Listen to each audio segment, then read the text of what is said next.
감사합니다. 우리 앞으로 몇 주 동안 우리가 예수를 믿으면 우리에게 어떤 복이 있는지 이것에 대해서 함께 말씀을 나누고 가도록 하겠습니다. 저와 여러분이 예수를 믿고 신앙생활을 하다 보면 나에게 어떤 큰 복이 있는지 알긴 알지만 그게 귀한지도 감사하지도 모르고 그냥 매너리즘에 빠져 살기가 쉽습니다. 여러분, 예수 믿는 사람 가운데 가장 귀한 복이 뭐죠? 내가 구원받은 사실이라는 것입니다. 여러분이 기억하실지 모르겠는데 1912년 정확하게 4월 15일 날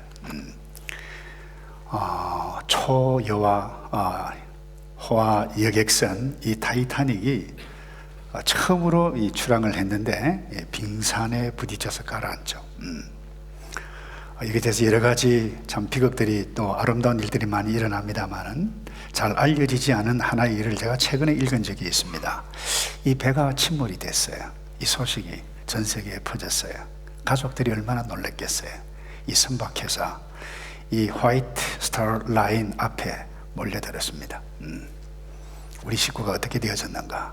근데 이 선박에서는 고민이 생겼습니다. 계속해서 실시간으로 이 구조된 사람이 오고 실종자 이렇게 파악이 되어지는데 어떻게 이 가족들에게 구조된 사람, 실종자를 알릴 것인가 고민하다가 이 회사 앞에 게시판을 크게 두 개, 하나는 구조된 자, 하나는 실종된 자. 이 직원이 이름표를 들고 나올 때마다 가족들은 뭐예요? 긴장하면서 봅니다. 혹시 나의 가족의 이름이 어디에 붙을까? 여러분, 타이타닉호 배 안에 있을 때는 다양한 부류의 사람이 있었습니다. 특등석, 1등석, 2등석, 3등석. 그런데 이 배가 깔아앉고 난 다음에 딱 두 부류로 밖에 구분되지 않았습니다. 구조된 자, 실종된 자. 이 직원들이 실종된 자의 이름이 자기 가족의 이름이 딱 나타날 때 슬피 울며 이 일을 어떻게 할까 울었습니다마는 구조된 자의 자기 가족의 이름이 딱 붙었을 때 안도의 한숨 그리고 기쁨을 말로 표현할 수 없었을 것입니다.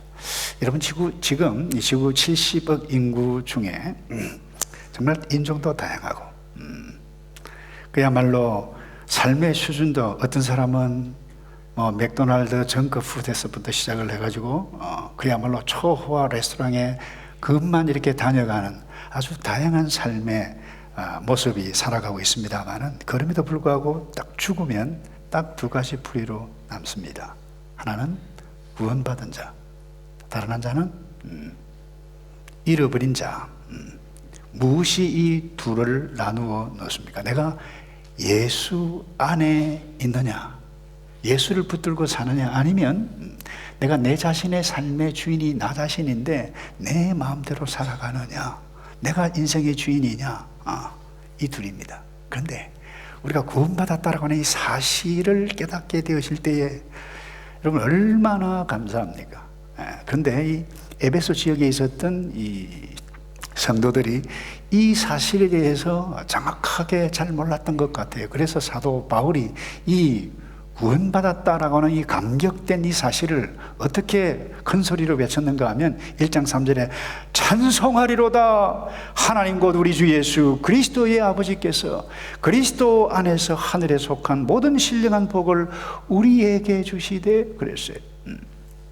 여러분, 예수를 믿으면 하늘에 속한 사람뿐만 아니라 신령한 모든 복을 받게 됩니다.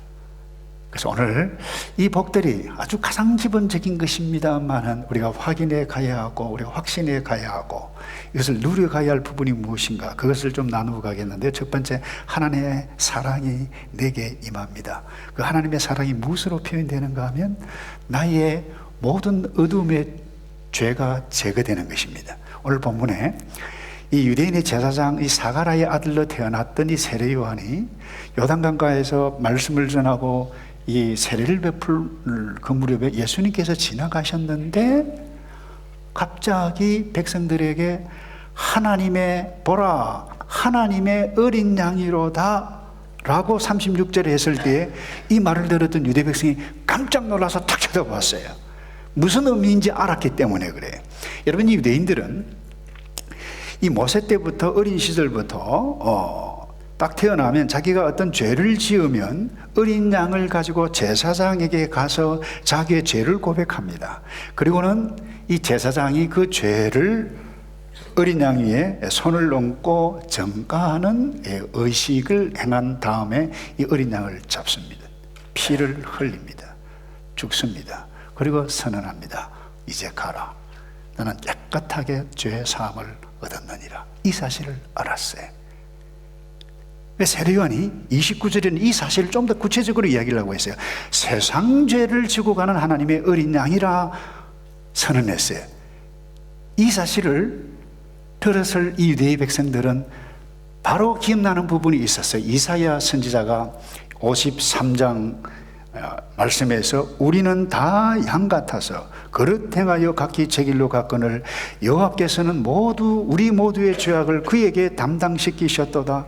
그가 곤욕을 당하여 괴로울 때도 그 입을 열지 아니하였으며 마치 도수장으로 끌려가는 어린 양과 털 깎는 자 앞에서 잠잠한 양같이 그의 입을 열지 아니하였도다.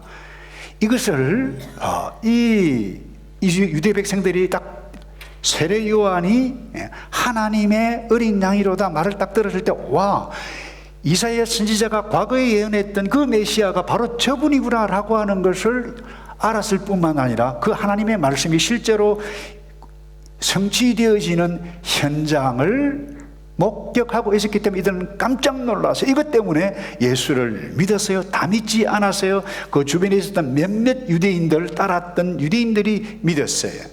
그리고 새로운 삶을 살게 되어지는 그 과정을 오늘 이 사도 요한이 오늘 본문에서 기록해가고 있습니다. 이 사실을 사도 요한은 요한복음 3장 16절에서 다시 이렇게 기록합니다. 하나님이 세상을 이처럼 사랑하사 독생자를 주셨으니 이는 저를 믿는 자마다 멸망치 않고 영생을 얻게 하려 함이니라. 하나님이 세상을 이처럼 사랑하사라고 하는 이 말은 바로 하나님이 우리 가운데 친히 임하셨다. 영이신 거룩하신 하나님이 도무지 우리와 함께 할 수 없었던 그분이 살아온 우리 죄인의 인간의 모습으로 이 땅에 오셨다라고 하는 부분입니다. 여러분, 사랑이 뭐죠? 높은 이제 이거 받아 먹어 툭툭 던져주는 먹을 것 던져주는 그와 같은 것이 참된 사랑이라고 말할 수 없습니다. 그냥 옆에 앉아와서 앉는 것입니다. 어려움을 당할 때, 아플 때, 누가 죽었을 때, 때로는 사업이 망했을 때, 또 누가 다른 사람이 다 욕을 했을 그때에 옆에 곁에 앉아있는 사람, 그 사람이 사랑이에요. 친구예요. 사랑이에요. 그래서 런던 타임즈 그게 친구가 무엇입니까? 라고 하는 설문조사를 했을 때에 모든 사람이 다 나를 버릴 그때에 나를 찾아오는 사람이다. 이게 1위였어요. 모든 사람이 다 손가락질할 그때에. 너 어떻게 그런 못된 짓을 할 수 있어라고 정지의 손가락을 내밀었을 삿대질을 그때에 조용히 찾아와서 옆에 앉아요. 손을 잡아요. 위로해요. 격려해요. 여러분, 그것이 예수님께서 이 땅에 오셔서 우리에게 하셨던 일이라고 하는 사실을 요한복음 3장 16절에서 말씀해 가고 있어요. 이 땅에서 믿었던 배우자도 배신할 수 있어요. 믿었던 친구들 나를 배신하고 떠날 수 있습니다만 하나님은 자기 자신을 배반했던 첫 번째 인간 아담과 하와에게 어떻게 했어요? 마귀에게 쏘아가지고 말이죠. 그 먹으면 하나님처럼 지혜롭게 될 것이라 라고 하는 그 말에 쏘아가지고 따먹고 나니까 얼마나 추한 모습이 되어졌어요. 벌벌벌 떨었어요. 이를 어떻게 할까 불안했습니다. 그때 하나님께서 친히 말씀하셔서 하셨던 일이 이것입니다. 짐승을 잡습니다. 피를 흘려 짐승을 잡아서 어떤 짐승인지 나타나지 않습니다. 그러나 가죽 옷을 지어 입혔다. 창세기 3장 15절에 나타납니다. 이게 첫 번째 우리를 향하신 하나님의 복음이고 하나님의 사랑이고 우리의 친구로 오셨던 예수 그리스도를 처음부터 보여주고 계셨다라고 말씀해 가고 있어요. 나의 죄를 제거하기 위해서 우리 곁으로 오시기 위해서 거룩하신 영이신 그 하나님께서 인간의 몸을 입고 이 땅에 내려오셨던 그분이 예수님이라는 거예요. 예수님은 우리의 모든 추한 것을 다 아시고 함께 하셨다라고 하는 이 사실을 여러분 아십니까? 좀 더 엄밀히 말씀을 드리면 과거에 내가 실수했던 잘못해서 추한 모습을 지었던 뿐만 아니라 오늘도 마찬가지고 앞으로 예수를 믿고 난 이후이지만 내가 실수로 지었던 모든 죄악까지 예수님께서 내가 다 덮으셔. 사람들은 정죄하고 삿대질을 하고 있지만 정죄당하고 있는 우리 곁에 찾아오셔서 안으시고 내가 너를 위해서 피 흘렸고 모든 것 다 책임졌다. 너의 죄가 제거되어졌다 라고 하는 사실을 오늘 이 유대인들이 저분이 하나님의 어린 양이로다 말을 딱 들었을 때 알았어요. 그래서 이거 예수님을 쫓아갔다라고 하는 부분이에요. 그때 놀라운 일이 일어났습니다. 여러분 혼동이 될지 모르겠는데 세례 요한하고 사도 요한이 다릅니다. 사도 요한이 이 사건을 두고 이후에 이렇게 요한 1서 2장 2절에 이렇게 말씀을 드렸어요.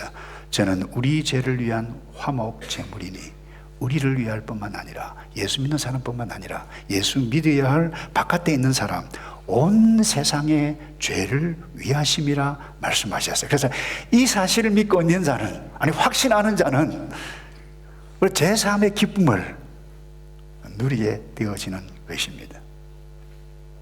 여러분 지금까지 여러분들이 과거에 실수해서 그 어떤 잘못 때문에 그것이 지금까지 여러분을 올가매고 있는 그 어떤 죄악이 있습니까? 제가 다시 확인합니다.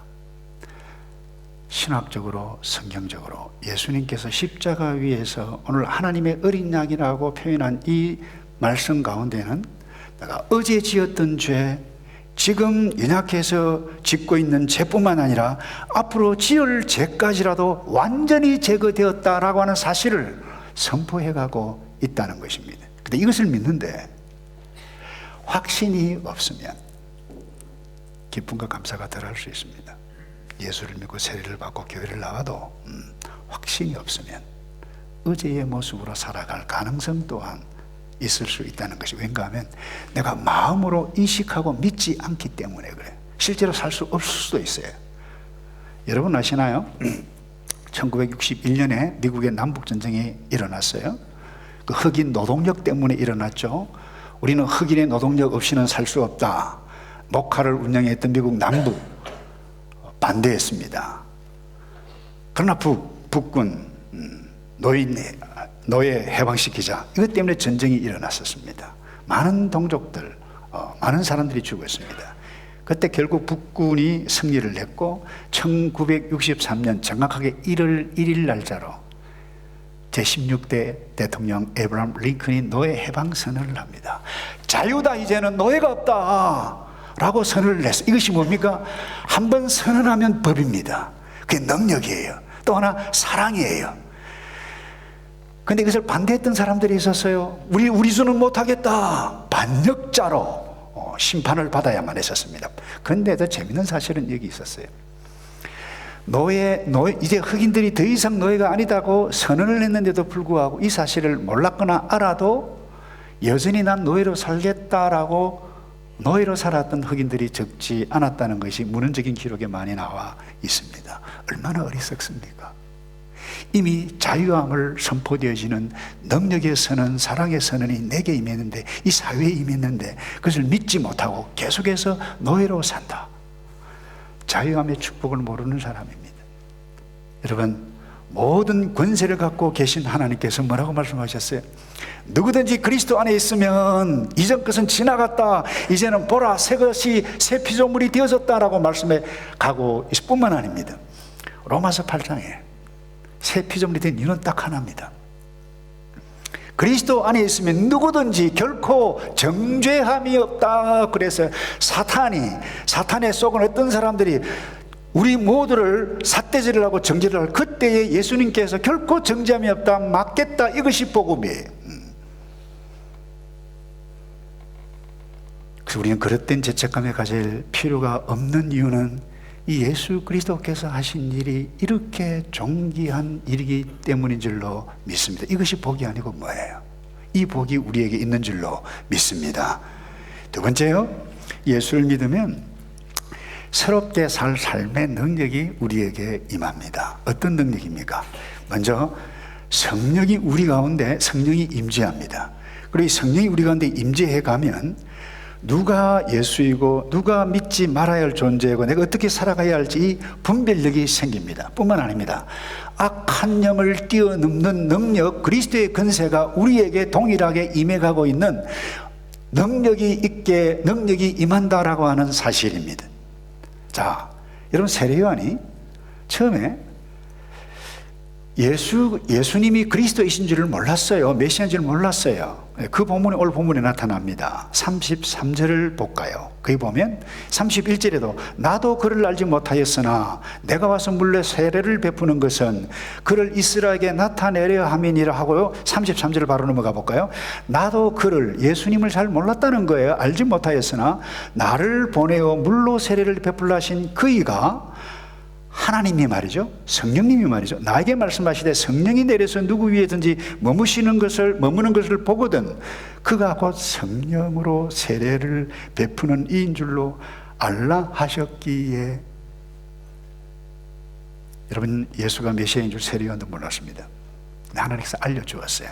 동일하게 우리가 예수를 믿을 그때에 성령이 우리에게 임하여 예수 그리스도가 아니면 내가 살 수 없구나라고 하는 분별력이 생겨서 예수를 믿게 되어짐과 동시에 능력이 우리에게 있게 되어진다라고 하는 부분입니다. 그래서 예수를 믿으면 놀라운 능력과 분별력과 권세가 생기는데, 이 사실을 예수를 믿어도 어제 1세기 교회 에베소 교회 성도들도 마찬가지였어요.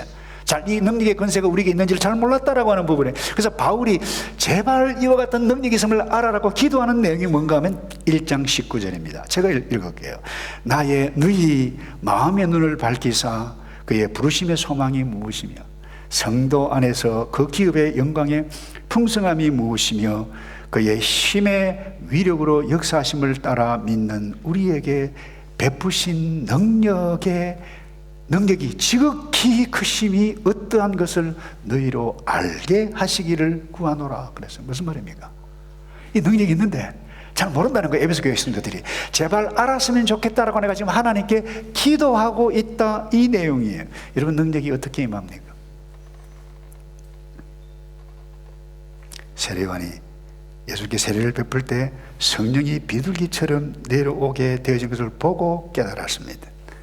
우리가 예수를 믿으면 이 성령의 임재가 우리 가운데 임하는 줄로 믿습니다. 뿐만 아닙니다. 이 세상을 어떻게 살아가야 할지, 무엇이 악이고 선이고 악한 영, 성령이 무엇인지를, 악한 영에 의해서 살아가는 삶이 얼마나 비참한지를 깨닫게 가는 능력을 주시는 것입니다. 그런데 예수를 믿어도 이것에 대한 확신이 없다 보면 나에게 있는 권세가 있는데도 불구하고 실제로 행할 수 없는 연약한 사람으로 나타날 수 있다라고 하는 것입니다. 그런데 말이죠, 예수를 믿어도 그런데 예수를 믿지 않는 사람은 어때요? 악한 영에 속습니다. 지난주 말씀을 인용했죠. 공중의 권세 잡은 자 악한 마귀에 속아서 이 세상의 풍조 따라 그야말로 매여서 살게 되어집니다. 두렵습니다. 악한 영에 매이면 두렵습니다. 불안합니다. 몸이 아파도 저 귀신 들렸다. 특별히 샤머니즘에 익숙해 있는 사람, 우리 한국. 제가 어릴 때 저희 모친이 예수를 믿기 전에 무당을 따라다녔다고 제가 몇 번 말씀을 드렸는데, 그래서 저는 이 무당이 행하는 모든 것을 별로 좋아하지 않아요. 또 전 대나무도 별로 싫어해요. 왠가 하면 이 무당이 와가지고 굿하면 주로 뭐 가지고 합니까? 대나무 가지고 이렇게 해요. 근데 이사도 무당으로부터 점장한테 가서 날짜를 받아야 이사를 갑니다. 몸이 아프다. 누구를 초청합니까? 병원에 가는 게 아니라 무당을 초청해요. 구설을 해요. 거기다가 가난한데 그 돈을 내고 말이죠. 그걸 보니까 얼마나 답답한지. 결혼도 제대로 못해요. 사주팔자 봐야 돼요. 궁합이 나쁘면 결혼도 못해요. 그야말로 청춘 남녀들은 좋아서 어쩔 줄을 모르는데 안 돼. 이렇게 해서 그야말로 사랑의 가슴에 대몫을 받는 부모들이 얼마나 많이 있습니까? 뿐만 아닙니다. 이 무당의 말 한마디 때문에 저희 형과 제가 이 삼면이 바다로 둘러싸여 있는 부산에, 저 원산지는 충청북도입니다. 근데 자라기를 대부분 부산에서 자랐는데 수영을 못해요. 이유가 딱 하나입니다. 어느 날 이 무당이 저희 어머니 모친에게 한마디 합니다. 자네 여름에 두 아들 물가 절대로 보내지 말게. 한시 한날에 두 아들 잃어버리네. 이 말을 들었던 어머니가 물가를 보내겠어요? 그래서 제 별명이 뭔가 하면 잠수부장입니다. 한 번 물속에 들어갔다 하면 안 나와요. 실제로 그 부작용이 일어서 제가 대학 4학년 때 설악산, 내설악이죠. 용소폭포에 빠져서 제가 30분 동안 죽었었어요. 그래서 그날 제가 결혼한 이후에는 우리 집안에는 이런 비극이 더 이상 없어야 되겠다 해서 우리 자녀들 4명밖에 되지 않습니다만은 수영을 다 배웠어요. 근데 이 아이들이 어린 시절에 글렌필드 수영장에 데리고 갔는데 저로 하여금 불안하게 만드는 거예요. 이들이 어디로 올라가느냐? 다이빙대, 그 높은데, 그 깊은 물에 막 뛰어내리는 거예요. 저러다가 지가 내리면 어떡하지? 아빠 잠수부장이라서 도와주지도 못하는데. 근데 그때 제가 깨달은 것이 있습니다. 능력이 있으면 물이 깊으면 깊을수록 더 즐기면서 더 잘 즐기는구나. 근데 능력이 없으면 불안해. 여러분, 우리가 예수를 믿으면 세상을 어떻게 살아갈 수 있는 능력뿐만 아니라 하늘의 권세가 우리 가운데 있는데 누릴 수 있는 지혜가, 능력이 우리에게 있는 줄로 믿습니다. 그래서 여러분, 예수 믿으면 성령이 임하고 그 성령의 그 능력이, 그 권세가 우리에게 이것만큼 더 놀라운 축복이 어디 있습니까? 그리스도인의 복이 어디에 있습니까? 하나님의 인도하심을 받고 살아가는 그 자체가, 내가 시험을 받고 어려운 가운데 있을 그때라도 내 속에 가신 성령님의 인도하심을, 상황은 전혀 아니지만 쫓아행해 가는 것, 그래서 믿음의 삶을 선택해가고 승리해 가는 것, 이게 복이 아니고 무엇입니까? 마지막으로요, 예수를 믿으면 예수님께서 주시는 새로운 삶, 새로운 비전, 가치를 붙잡고 살아갈 수가 있는 복이 있습니다. 자, 여러분, 예수를 오늘 본문에 다 유대인들이 다 믿은 것 아니에요. 예수님 앞에 나와서 세례 요한이 저 예수가 하나님의 어린 양이로다 이 말을 듣고 깜짝 놀라서 믿었던 그 사람에게 어떤 일이 일어났습니까? 한번 보세요. 안드레가 무엇을 합니까? 오늘 본문에 40절을 볼까요? 요한의 말을 듣고 예수를 따르는 두 사람 중에 하나는 시몬 베드로의 형제 안드레라. 41절에 그가 먼저 자기의 형제 시몬을 찾아가서 말하되 우리가 메시아를 만났다 하고. 무슨 말입니까? 형, 나 메시아 만났어. 함께 갑시다. 형, 제발. 그래서 뭐예요? 예수님에게 형 베드로를 데리고 갔어요. 사람을 예수님께 인도했어요. 그래서 영어로 to win people입니다. 사람을 얻는다는 거예요. 예수님께로 인도한다는 거예요. 여러분, 무엇이 복입니까? 남북의 화려한 스펙, 사회적인 위치 가지고 있어도 시간이 가면 갈수록 사람을 잃어가는 사람들이 있습니다. 그게 복입니까? 그건 복이 아닙니다. 누가 그것을 복이라고 말하겠습니까? 그러나 화려하지 않아도 예수 믿는 사람은 사람을 얻고 그 사람과 더불어 공동체를 이루어가고 또 사람을 얻는 그 일에 집중하는 사람으로 변하는 것, 여러분, 이것만큼 놀라운 복이 어디 있을까요? 뿐만 아닙니다. 더 놀라운 것은 여기 42절에 있습니다. 자, 이 안드레가 형을 데리고 왔을 때 이렇게 말씀합니다. 예수님께서 보시고 이르시되 너가 요한의 아들 시몬이니 장차 게바라 하리라 하시니라. 원래 이름은 시몬인데 이름을 뭐예요? 게바라 부르셨어요. 이 아람어입니다. 헬라어로 말하면 페트로스예요. 돌이라는 거예요. 큰 반석이라는 거예요. 뿐만 아닙니다. 여기에다가 새로운 삶을 제시했습니다. 그것을 마태복음 4장은 더 선명하게 말씀해 가고 있어요. 4장 19절입니다. 말씀하시되 나를 따라오라. 내가 너희를 사람 낚는 어부가 되게 하리라 하시니. 물고기 나빠요. 지금은 비린내 나는 형편없는 직업이에요. 근데 어떤 비전을 주십니까? 사람을 얻는 사람 어부가 될 것이다. 여러분, 예수 믿는 사람은 비전이 바뀝니다. 신분, 가치가 바뀐다라고 하는 부분입니다. 그래서 무엇을 하든지 사람을 얻는데 집중하는 사람. 여러분, 이게 복이 아니고 뭡니까? 제가 이민목회를 하면서 참 감사한 것 가운데 하나가 이거예요. 한국에 있으면 예수 믿지 않을 사람이 뉴질랜드에 와서 교회를 와요. 예수를 믿어요. 이 정도가 아닙니다. 훈련을 받고 다른 사람을 돌보는 목자까지 된 사람들이 저희 교회에 적지 않습니다. 제가 몇 주 전에 한 목자, 전임 목자가 70세 생일이 되어졌는데 예배를 인도해 달라고 이제 갔는데 그 후임 목자와 목장 식구들이 70세 생일이라고 이 케이크를 만들고 선물도 주고 거기에다가 콘서트까지 특송까지 하고 제가 봐도 와 감격이더라고요. 근데 이 전임 목자가 70세 생일을 당한 이분이 제가 뉴질랜드에 와서 예수를 믿고 목자가 되고 이와 같은 삶을 누리게 되신 것 참 하나님의 전적인 은혜고 참 감사합니다. 이 말을 들었을 때 제가 얼마나 감사한지. 여러분, 이게 복이 아니고 뭔가요? 여러분 기억하시나요? 이 에릭 리들이라고 하는 분이 있어요. 스코틀랜드 사람입니다. 1981년에 아카데미 영화제에서 4개의 부분을 석권한 이 불의 전차라고 하는 영화의 주인공인데 실제 인물이 에릭 리들이에요. 100m 달리기 선수, 그러니까 1924년 올림픽에서 자신의 주종목 100m 나갔다 하면 1등, 가장 강력한 후보였어요. 근데 경기 일정을 이렇게 딱 보니까 경기가 주일이었어요.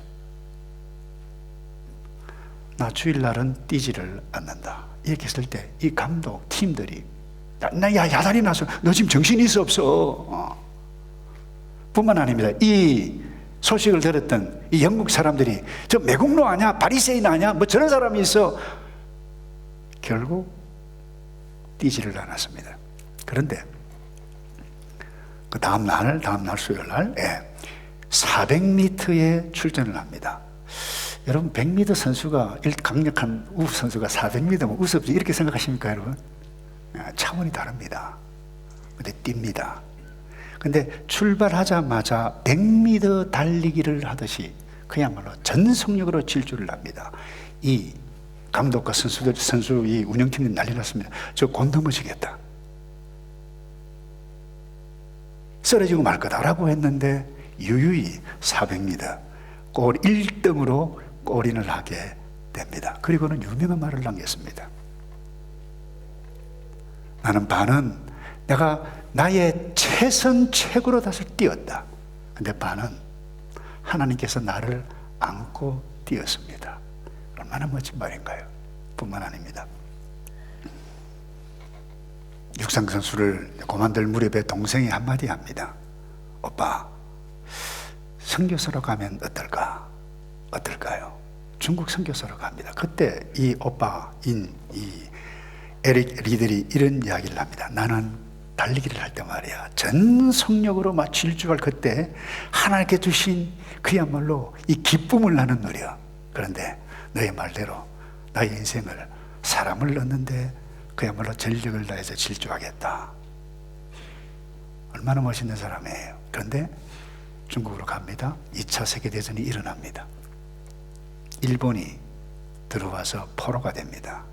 감옥소에 갑니다. 외롭게 지내다가 내 종량으로 감옥 안에서 죽게 됩니다. 외로운 삶, 비참한 삶인가요? 얼마나 아름다운 삶이었습니까? 예수를 믿는 사람, 베드로에게 비전을 주셨던 그분이 오늘 우리 모두에게 너희들이 청소를 하든 직장생활을 하든 선생이든 운전을 하든 무엇을 하든 사람을 낳는 사람이 되라고 하는 이 비전 앞에 우리는 서 있습니다. 사도 베드로는 이렇게 권면했습니다. 베드로전서 2장 9절에 오직 너희는 택하신 족속, 왕같은 제사장들이요 거룩한 나라요 그의 소유된 백성이니 이는 너희를 어두운 데서 불러내어 그의 기이한 빛에, 다 같이 할까요? 그의 시작, 그의 기이한 빛에 들어가게 하신 자의 아름다운 덕을 선전하게 하려 하심이라. 아멘. 사랑하는 성도 여러분, 여러분이 어떤 형편에 처해 있을지라도 식당에서 음식을, 그리고 식당에서 테이블 봉사를 하든 나는 이렇게 예수를 알게 되고 예수를 기회가 있을 때마다 당신 예수 믿느냐? 예수 믿으니 너무 좋다. 예수를 믿었기 때문에 내가 이렇게 변화되어졌다. 이와 같이 사람을 얻기로 작정하며 주님의 기쁨으로 살아가는 남은 생애가 되시기를 주님의 이름으로 축복합니다.